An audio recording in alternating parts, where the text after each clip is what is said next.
There's a human tendency to want to put people into boxes, right? Right or wrong, good or bad. Boxes of sex or sexuality, of nationality, of religion. Catholics here, Lutherans here, Presbyterians, Jews, Muslims. We do it all the time. We put people in different boxes. Did you ever notice the boxes we put people into when it's time for a group photograph? Time for a group photograph. We all get into the front of the church. And who goes in front? Those who are vertically challenged.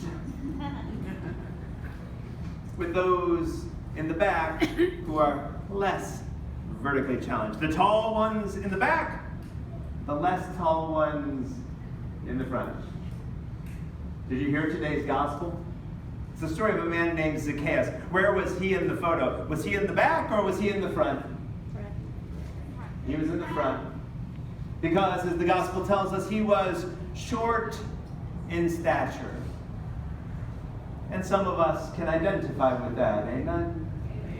There are even times that I'm trying to reach up to get that something from the top cupboard, the top shelf of the cupboard. I'm really stretching and wishing that I just had a few more inches, amen? Do you ever wish you had a few more inches? Zacchaeus was one of those people, short in stature, according to today's gospel. He couldn't see Jesus over anyone else, so what did he do? He went and he climbed up a sycamore tree. What a beautiful image of Zacchaeus trying to get closer to God. Have we ever had that experience when we couldn't reach the top shelf of the cupboard? What do? We try to find something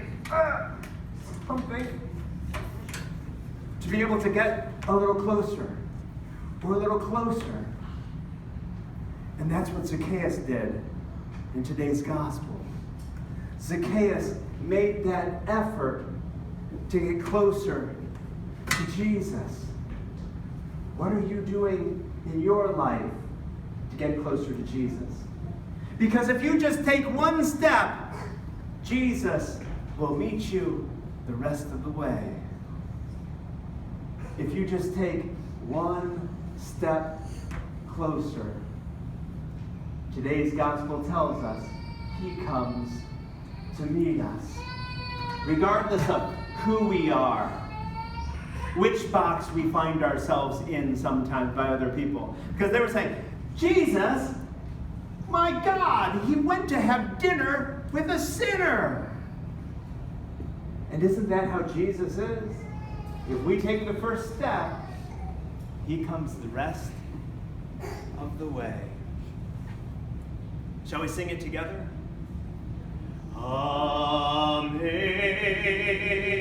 Amazing grace, how sweet the sound that saved and set me free.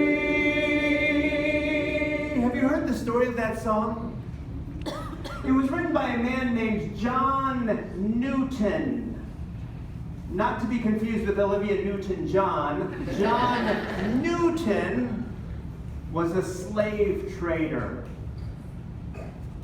And John Newton, one night as he was crossing the Atlantic Ocean with a ship full of slaves, found himself in the middle of a storm.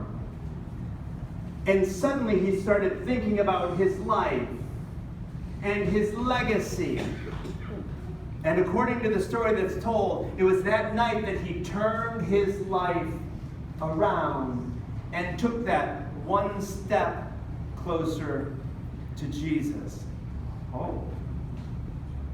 And as a result of that experience, we have today that great song, Amazing Grace. What is grace? Grace is what God is doing in this world.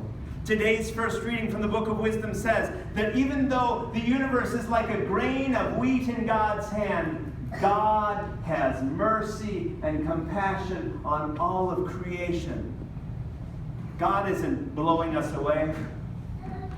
doing away with us.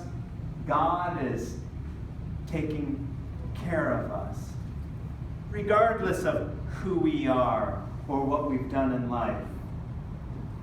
That's good news, amen?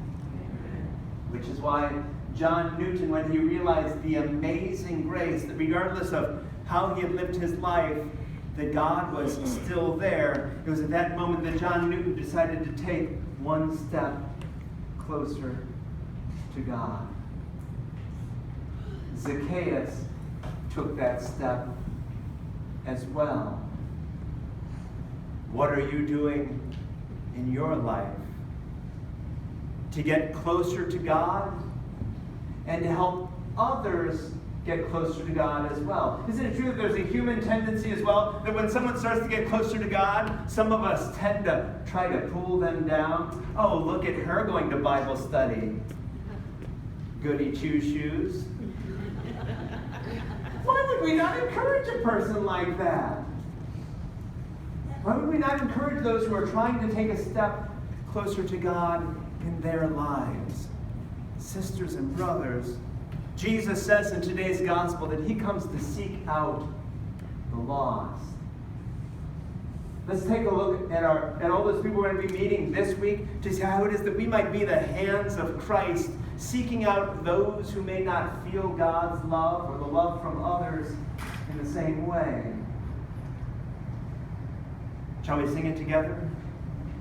I once was lost, but now am found.